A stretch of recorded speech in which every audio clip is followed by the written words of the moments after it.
My name is Claire Holloway. I'm 30 years old, and the night my family threw me out, I learned that in some homes, the loudest lie always gets believed first. My sister stood in the yard crying so hard, you'd think her whole life had just been destroyed, pointing at me and saying I had ruined her marriage. My mother didn't ask one question. My father didn't ask for proof. He just stared at me with disgust and shouted, "Get out! You're not worthy of this family." Then he started throwing my things onto the lawn. My shoes hit the wet grass. My books landed in the dirt. A picture frame cracked against the walkway. My sister kept sobbing that I had introduced her husband to the woman who destroyed their home, that I had opened the door to his betrayal, that none of this would have happened if I had stayed out of her life. I knew she was lying. I knew it instantly. But when your own mother won't look at you and your father is pushing your suitcase off the porch with his foot, truth starts to feel smaller than shame. So I didn't scream. I didn't beg. I picked up what I could, walked to the curb, and left. 1 week later, I was sitting alone in a rented carriage house with a book open in my lap, trying to teach my body what quiet felt like again when an email arrived. The sender made me sit up. The subject line made my stomach drop. I opened it, read it once, then again, and by the time I reached the attachment, I understood exactly why my sister had been so desperate to blame me first. Within 20 minutes, my phone exploded. "My sister, please don't send that email.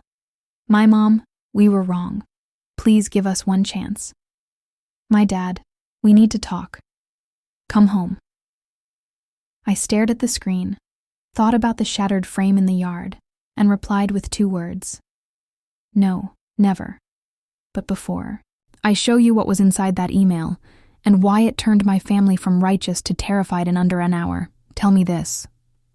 If your own parents threw you out over a lie, would you ever forgive them?" The truth is, the night I got thrown out wasn't the beginning. It was just the moment my sister's lie finally found an audience. I moved into a tiny carriage house on the east side of Savannah. 2 days later, it had thin walls, narrow stairs, a crooked kitchen drawer that never fully closed, and one small window above the sink facing a brick wall. It wasn't pretty, but it was mine. And there was something strangely comforting about being in a place where nobody could suddenly decide I didn't belong. I worked as a collections manager at a maritime museum, which sounds grander than it is. Most days my job meant preserving old maps, cataloging instruments from dead ships, and handling objects that had survived storms, war, saltwater, and time. Used to think that made me calm under pressure. Snorts. After what happened with my family, I realized it just made me good at handling damaged things. My older sister, Vanessa Holloway, lived in a different world entirely. She chaired charity events, smiled for local magazines, hosted brunches for people who loved being photographed, helping others, and moved through Savannah as if every room existed to spotlight her. Her husband, Adam Keller, was an architect. Quiet, polite, carefully spoken, the kind of man people trusted immediately because he never seemed to need attention. To outsiders, they looked perfect. To people who knew Vanessa well enough, they looked managed. 3 days after I moved out, my best friend, Nina Brooks, showed up with takeout, 2 paper plates, and enough anger on my behalf to heat the whole house.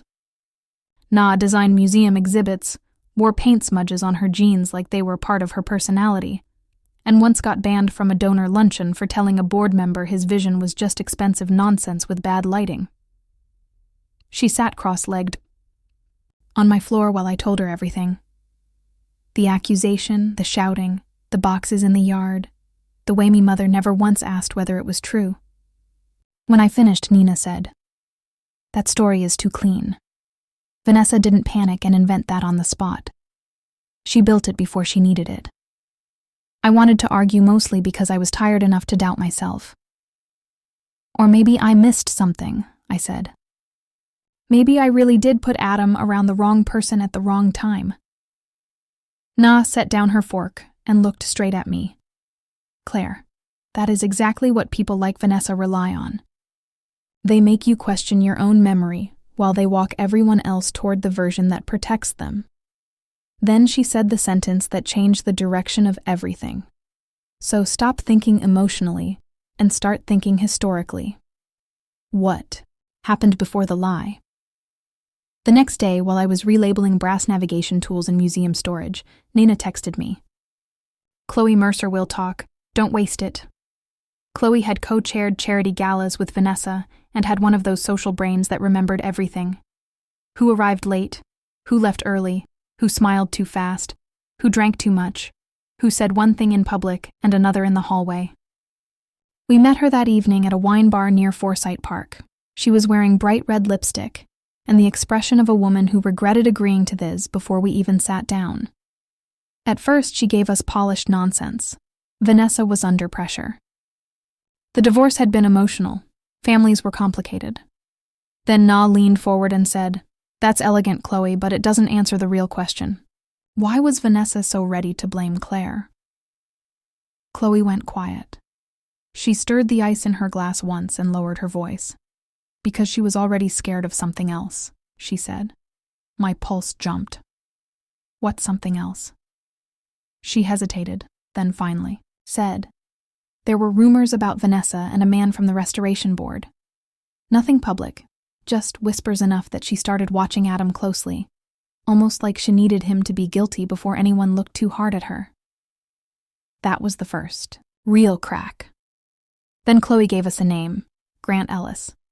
He handled logistics for the spring preservation weekend. She said, "If anyone knows who is where, he knows." After Chloe left, I sat there staring at my glass. Na was already reaching for her bag like the night had only just started.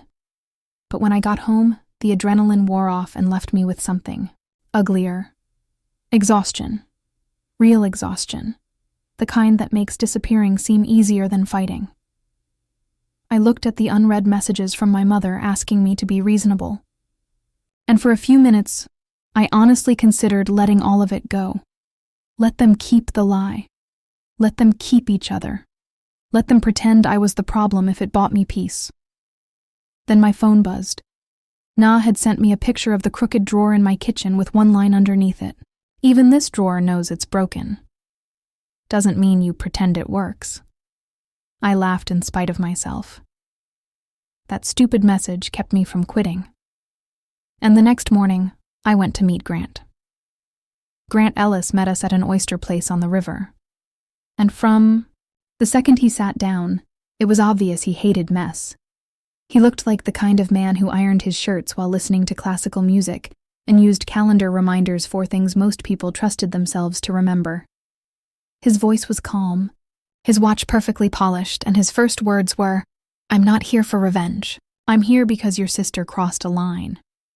That told me more than gossip could have. Men like Grant don't step into drama unless their silence has started to feel like guilt.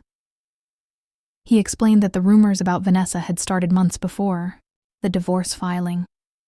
She had been spending too much time with Daniel Cross, a married preservation consultant who moved through Savannah's nonprofit world like he belonged everywhere and nowhere at once. At first, it was easy to explain away. Committee meetings, donor planning, event schedules. Then came late-night strategy calls, unusual room requests during board weekends, and 2 separate moments when Vanessa started asking strange questions. About Adam, which women he had spoken to at museum events, whether he had seemed distracted lately, whether anyone had mentioned him talking to someone new. That's what bothered me. Grant said she wasn't asking like a wife who was worried. She was asking like someone drafting a defense before the accusation arrived. My chest went cold. "You're sure?" He gave me a look so level it almost embarrassed me for asking. "Claire, I manage people for a living. I know the difference between panic and planning." Then he slid a folded printout across the table. It was a logistics sheet from a preservation weekend in Charleston. Most of it was routine: arrival times, room notes, vendor contacts. But there, handwritten in the margin, were 2 discrete adjustments: Vanessa Hay, Daniel Cross, same floor, same wing, quiet reassignment, no spouses copied. Na exhaled under her breath. I stared at the page and felt my stomach tighten. It was something, but not enough. Not for people like my parents. Not for a woman like Vanessa. "She can explain this away," I said. "Work-related coincidence. Bad optics. Grant nodded. Probably. Which is why you need something from inside the marriage. He gave me Adam's name before, I asked. He suspected something was wrong long before she filed. But Vanessa got loud first, and once she did, everyone else stopped asking questions. I contacted Adam that evening. I expected silence, maybe anger, maybe a polite refusal. Instead, he replied in less than 10 minutes. I'll meet tomorrow works. We met the next morning on a shaded bench in one of Savannah's old squares. Adam looked like a man who had been losing sleep for months and only recently admitted it. He didn't waste time. Vanessa told both our families that you introduced me to some woman through the museum, he said. She said emotional boundaries got crossed. I looked him straight in the eye. Did they? His whole face hardened. No. I spoke to that donor twice, both times in public, and both conversations lasted maybe 5 minutes. Vanessa needed a version of events that made her look wounded instead of guilty. I handed him Grant's printout. He read it slowly, jaw tightening. I knew it, he muttered. Then he told me something that shifted the entire story. Months earlier, one of Vanessa's hotel confirmations had synced to an old shared tablet by accident. Shed deleted it before he could save it. But he remembered the hotel name because it wasn't one they used as a couple, and had no reason to. The moment he said it, my whole body went still. The Ashcraft House Hotel, a boutique property outside Savannah. I knew it because the museum had hosted a donor dinner there the previous year, and I had coordinated the reservation contact lists. That meant if Vanessa had reused an old booking profile tied to that event and forgotten to remove my museum email from the back-end notification system, any correction, billing summary, or automated room notice could have been sent to me by mistake. It was a long shot, and before we chased it, the universe threw us a distraction. Chloe texted Na that same afternoon, breathless with new gossip. Apparently, some woman at church claimed Daniel wasn't even the only man Vanessa had gotten too close to. For 2 hours Nahand I chased that lead hard. It went nowhere. Dead end, bad gossip, maybe deliberate noise. I sat at my kitchen table that night with a headache and a pile of papers and said, what if this whole thing is just whispers and coincidence? Na leaned against my counter, arms folded. Then we find out and stop. But we do not stop just because Vanessa is better at performance than you are. She was right. So instead of confronting my sister with half-proof and letting her cry her way out of it, I opened my laptop and started digging for something she couldn't act over. Something that wouldn't care how convincingly she cried, something written down. The next day was torture. I spent the morning at the museum, pretending to function like a normal human being while my thoughts kept circling the same possibility. During Snort's lunch, I pulled archived files from the museum's donor dinner at Ashcraft House and searched every old logistics sheet, rooming list, and notification profile I could find. There it was, an internal event profile from the previous year with my museum attached as a secondary contact for reservation adjustments and billing corrections. Not private guest notes, but the administrative overflow nobody thinks about until it goes wrong. If Vanessa had reused part of that event profile while booking a private stay and failed to remove my address, the hotel system could absolutely send me something by mistake. That was all I needed, a path. I drafted a careful message to guest relations. I didn't accuse anyone. I didn't mention an affair or my family or Vanessa's divorce. I simply explained that I believed my museum email might still be attached in error to a reused booking profile from a previous nonprofit event and asked whether any recent administrative notices had been misouted. Then I sent it and tried not to check my inbox every 3 minutes like a lunatic. By the following afternoon, I was starting to think the lead was dead. By 3:00, I hated myself for hoping. By 4, I was in the museum's prep room holding a restored brass compass and thinking maybe proof wouldn't matter anyway. Maybe my family had already chosen the story they preferred because it was easier than shame. Then my phone buzzed. One new email. Sender Ashcraft House Guest Relations. Subject: Correction of secondary notification. Contact attached billing summary. I set the compass down and opened the email. The first line was polite. The second changed everything. The hotel apologized for the inconvenience and confirmed that My email address had mistakenly remained attached as a secondary notification contact on a reused executive reservation profile. Attached for my records were the corrected booking notices and billing summaries that had been generated before the error was discovered. My hands didn't shake. Not at first. I opened the PDF and read every page.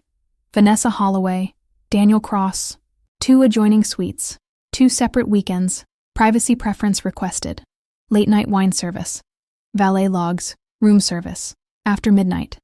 1 note mentioning discreet access arrangements. I went back to the body of the email and read it again because I needed to be absolutely certain I understood what I was looking at. And there it was, plain and devastating. This wasn't gossip, suspicion, or some mysterious anonymous warning. It was a clean administrative correction from the hotel itself, explaining that my old museum email had stayed tied to a reused reservation profile and that the attached records had been generated before the mistake was fixed. That was the email. That was the thing my family became terrified of. A boring, professional, impossible to-cry over confirmation that my sister had been exactly where she should not have been, with exactly the man she should not have been with. During the same stretch of time, she was accusing me of ruining her marriage. I texted Nana 3 words. I have it. She called immediately. Read it to me. I did. By the time I finished, she was already in her car. We sat in the museum parking lot with the attachment open between us, and she said, "This is why people like Vanessa fear paperwork. Drama can be argued with. Records can't." I still had a choice to make. Send it immediately or confront Vanessa first. I chose confrontation. Partly because I wanted to see her face when the performance failed.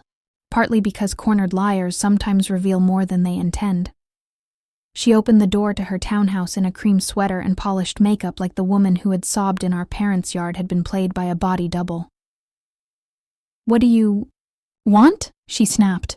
I stepped inside before she could block me. "To know why you blamed me for your divorce before anyone even asked what you were hiding." She gave a hard little laugh. "You're unbelievable." I held up my phone. Ashcraft Oft House disagrees. The reaction was tiny, but I saw it. A flicker. A pause. A second where the actress inside her missed her cue. "What are you talking about?" she asked. I handed her the first page of the billing summary. Her fingers tightened. Her eyes dropped. When she looked back up, fear had finally replaced performance. "Where did you get this?" she whispered. "From the email your carelessness sent to the wrong person." I said she tried denial, then outrage, then offense. "So now you're spying on me." "No," I said, "you reused an old profile and accidentally told on yourself." She turned away, then said the one thing that made the whole room go cold. Adam was already leaving. I stepped closer. "Then why blame me?" She spun back and hissed, "Because you were convenient." 4 words. That was it. No sorrow, no apology, no panic, just entitlement. My life had been easier to sacrifice than her reputation. That sentence killed the last bit of sympathy I had left. I walked out without saying another word. Halfway down the block, my phone started lighting up with calls from my mother, then my father, then Vanessa. I didn't answer. They already knew. The only question now was what I would do with it. That night, Nina and I spread everything across my kitchen table like we were building a legal exhibit instead of surviving a family betrayal. Grant's rooming notes, Adam's timeline, the screenshot of Vanessa's threat, the hotel email itself, the attached billing summaries. The wording mattered, the order mattered, and most of all, the source mattered. If I just forwarded the hotel bills, Vanessa would say I stole them or manipulated them. But the guest relations email changed that. It explained exactly why the records came to me and made the whole thing harder to twist. We built the email carefully. No screaming, no insults, no melodrama, just chronology and proof. I addressed it to my mother, my father, Adam, and Vanessa. The subject line read, "Correction of false accusation and attached documentation." In the body, I stated that I had been falsely accused of causing Vanessa's marriage to break down by introducing Adam to another woman. I stated that on that morning, I had received an administrative correction from Ashcraft Oft House Hotel, confirming my museum email had mistakenly remained attached to a reused reservation profile. I stated that the attached records documented Vanessa, Holloway, and Daniel Cross booking adjoining suites during the same period in which Vanessa redirected suspicion toward me. Then he attached the hotel email itself, followed by the booking summaries. At the end, I wrote one final line. I will not continue carrying blame that was manufactured to protect someone else's betrayal. I sent it at 8:12 that morning. 7 minutes later, Vanessa called. Then again, then my mother, then me father. I didn't answer any of them. At 8:29, the text started. Vanessa, please don't send that email anywhere else. My mother, we were wrong. Please give us one chance. My father, we need to talk. Come home. Then another from him. This has to stay private. Private? That word almost made me laugh. There had been nothing private about having my belongings thrown into the yard like trash. I stared at the screen, remembered the sound of my father's voice telling me I wasn't worthy of the family, and sent back 2 words. No, never. Adam called from a number I still had unsilenced, and when I answered, he was quiet for a moment before, saying, "Thank you." Not because he was happy, not because truth made divorce easier, but because someone had finally written down what Vanessa had spent weeks trying to bury in performance. He told me his attorney would use the email and attachments. He also said Daniel's wife had already questioned some unexplained hotel charges once before and been lied to. Now she had reason to stop accepting vague answers. Around noon, my mother showed up at the museum, a volunteer. Came to tell me an upset woman was waiting in the lobby. And the second I saw her standing beneath the mural of storm-tossed ships twisting the strap of her purse, I knew why she'd come. "Claire, please," she said the second she saw me. "Don't do this to us." That word "us" landed like an insult. "You already did something to me," I said. "You threw me out without asking one single question." She started crying immediately. "Vanessa told us." "I know what Vanessa told you." I cut in. "I want to know why my own mother didn't care whether it was true." She tried the usual language: emotion, confusion, family, panic. Then the real sentence finally slipped out. If this spreads, Vanessa could lose everything. There it was. Not grief for me, fear for her. She should have thought of that before she used my life as padding, I said. She reached for my arm. I stepped back. "Come home," she whispered. "We can fix this." I looked at her for a long moment and said, "A house is not home when it throws out the wrong daughter to protect the guilty one." That evening, my father texted asking me to come to the house for one conversation. I went because part of me needed to hear what truth sounded like in that room once the lie stopped working. Vanessa was already there, pale, angry. My mother had tissues ready on the coffee table. My father stood behind his chair like posture might somehow create dignity. He opened with, "You've made your point." I said, "No, the documents made my point. I just forwarded them." Vanessa started talking about pressure, loneliness, emotional strain, how marriages are complicated, how mistakes happen. Then she softened her voice and said, "I never meant for Claire to get hurt this badly." I stared at her. "You used my name before anyone asked questions. You meant for me to get hurt enough to save you." For the first time all evening, nobody interrupted me. My father finally asked, "What do you want?" That was the first real question anyone had asked me since the yard. "You want the truth," said clearly. I answered, "I did not cause your divorce. I did not betray this family. I was thrown out because Vanessa lied." The silence dragged. Then my father said, without looking at me, "You didn't cause the divorce." My mother added, "We acted too quickly. Too quickly. Not cruelly, not shamefully. Too quickly."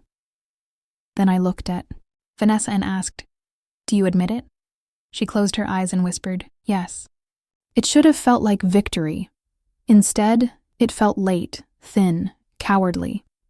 And then my father ruined even that by saying, "Now we need to handle this as a family." That was when I understood exactly what they wanted. Not justice, not healing, containment. So I stood up and said, "You are not asking for forgiveness. You are asking for control." No one denied it. I walked out for the second time. And this time, nobody pretended they didn't know why. Once the truth was written down, it stopped belonging only to my family. Adam's attorney requested copies of the hotel email and attachments, and I sent them. Daniel Cross abruptly resigned from 2 preservation committees within the same week. One donor family quietly pulled back from an event Vanessa was supposed to help lead. A charity co-chair found a scheduling excuse to distance herself. None of that happened because I ran around town telling everyone my business. It happened because once proof exists, people start asking their own questions. And my sister had built her entire life on the assumption that nobody ever would. 3 days later, Vanessa showed up at my carriage house alone. No makeup, no polished smile, no witnesses. She stood behind the screen door with her arms wrapped around herself as if she were cold. "Can I come in?" she asked. I kept the screen between us. "Say what you came to say." She looked smaller than usual, but not softer. That's an important difference. "Daniel is denying everything beyond friendship. She said Adam is using the records. Mom can't sleep. Dad won't even look at me. You got what you wanted." That sentence told me she still didn't understand anything. "No, I said what I wanted was not to be thrown out of my home over your lie." Her jaw tightened. "I was desperate. You were deliberate."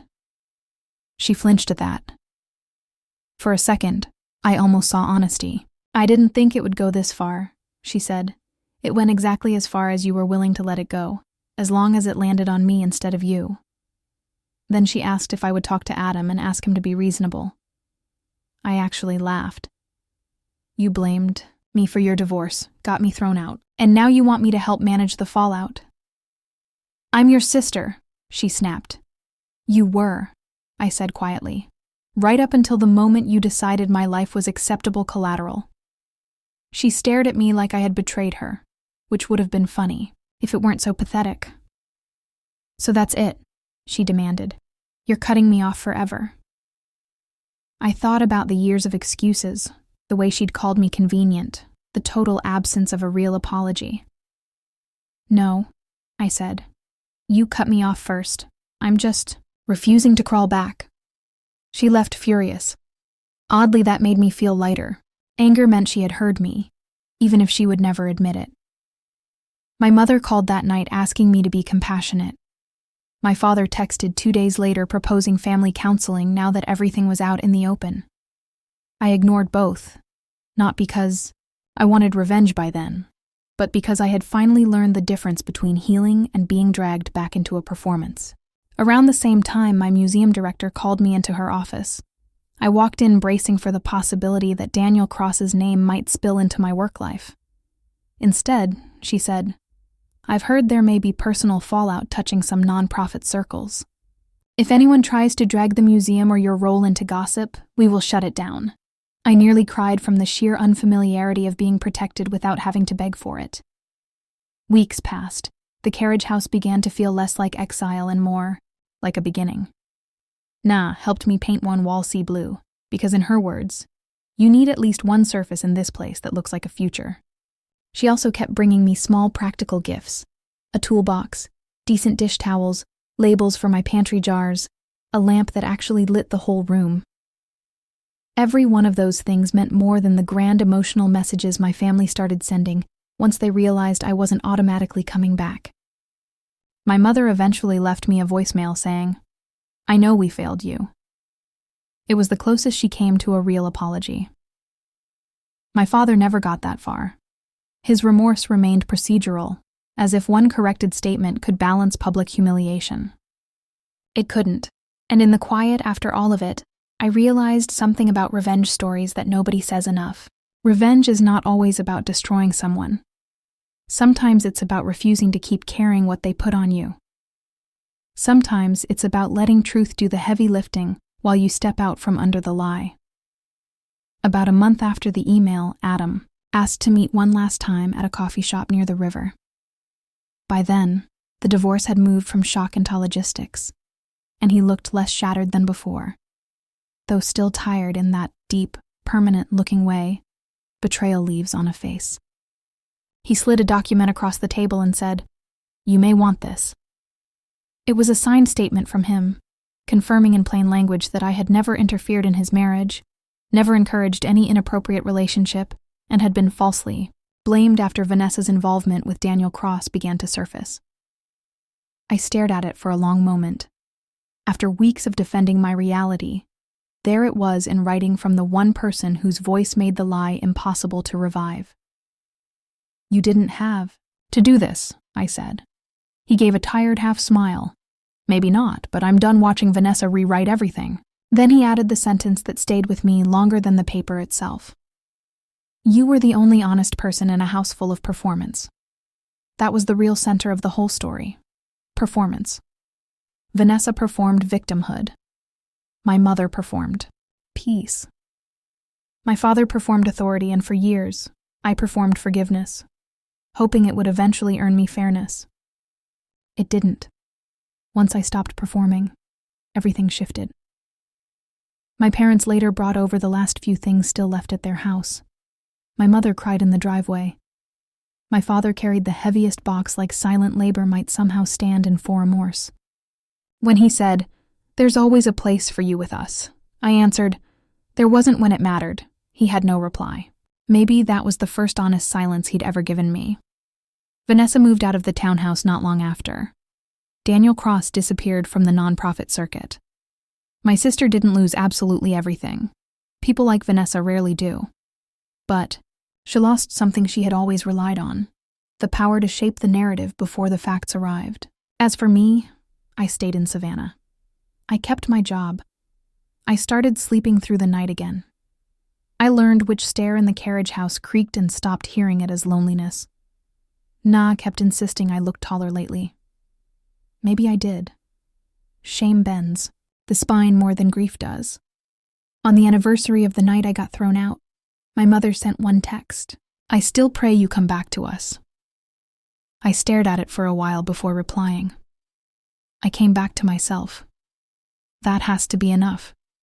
And it was because the real ending to this story isn't just that one email changed everything. It's how it changed everything. The email was from Ashcraft House Hotel, sent by guest relations to correct a contact error Vanessa never noticed. It explained that my old museum email had mistakenly remained attached to a reused reservation profile and included billing summaries showing Vanessa and Daniel booked a joining suit. During the same week, she was accusing me of ruining her marriage. That one email exposed the affair, exposed the lie, exposed how quickly my family chose convenience over truth.